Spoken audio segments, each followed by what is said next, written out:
नमस्कार मित्रांनो, लपंडाव या मालिकेच्या 3 जानेवारीच्या भागात आपण पाहणार आहोत.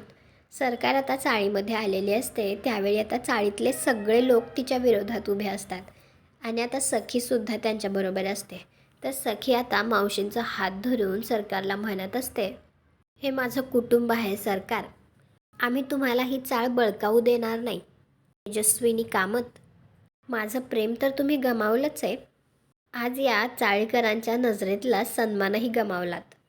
त्यानंतर आता सरकारसोबत सखीचा मोठा काकासुद्धा आलेला असतो. तर तो सरकारला म्हणत असतो, सखीची ही सगळी मिजाल फक्त त्या चाळकरांमुळं आहे.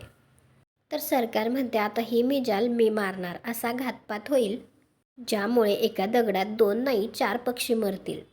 दाभाडे संपणार, आरोप कान्हावर येईल. चाळकरी बेभान होतील म्हणजे सखी बेजार होईल. मी माझं चॅलेंजसुद्धा जिंकेल आणि ही चाळसुद्धा. तुम्हाला हा भाग कसा वाटला ते कॉमेंट करून नक्की सांगा. व्हिडिओवर लाईक करा. आपल्या मराठी मालिका चॅनलला सबस्क्राईब करा. भेटू पुढील भागात.